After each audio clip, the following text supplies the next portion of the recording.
അപ്പോൾ ഇന്ന് നമ്മൾ സ്റ്റിച്ച് ചെയ്യാൻ പോകുന്നത് ഒരു ഫ്രോക്ക് നൈറ്റി ആണ്. നമുക്ക് നൈറ്റി പീസ് ഉള്ളതുകൊണ്ട് തന്നെ നമ്മൾ ഫ്രോക്ക് നൈറ്റി ചെയ്യാൻ പഠിക്കാമെന്ന് വിചാരിച്ചു. അപ്പോൾ കോളർ തന്നെ ഒരു ഫ്രോക്ക് നൈറ്റി ആണ് ചെയ്യുന്നത്.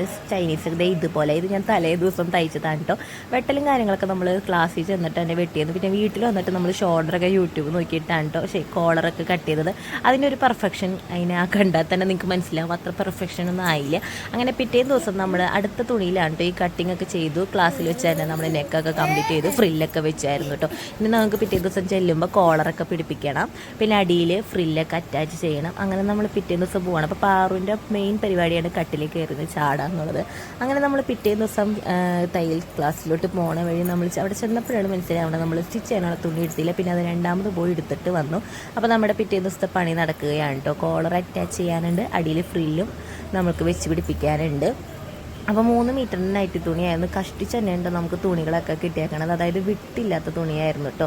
അങ്ങനെ നമ്മുടെ ഡ്രസ്സ് നല്ല ഫിനിഷിങ്ങോട് തന്നെ കിട്ടിയിട്ടുണ്ട്. മറ്റേ റോസിനേക്കാളും നല്ല ഫിനിഷിംഗ് ആയിട്ട് കിട്ടിയിട്ട് നിങ്ങൾക്ക് കണ്ടാൽ തന്നെ മനസ്സിലാവും. മറ്റേത് നമ്മൾ അയച്ച് പണിഞ്ഞ് കുറേ കാര്യങ്ങളൊക്കെ ചെയ്തുകൊണ്ട് അതിൻ്റെ ഒരു ഫിനിഷിങ് ആണല്ലോ. പിന്നെ വീട്ടിൽ വന്നിട്ട് അതിൻ്റെ കൈയൊക്കെ ഒന്ന് അയച്ച്, റോസിൻ്റെ കൈയൊക്കെ ഒന്ന് അയച്ച് താഴോട്ട് ഇറക്കിയപ്പോൾ അതും കുറച്ച് ലുക്കായി. അപ്പോൾ ഇത്രയുള്ള ഇന്നത്തെ വീഡിയോ. ടാറ്റാ.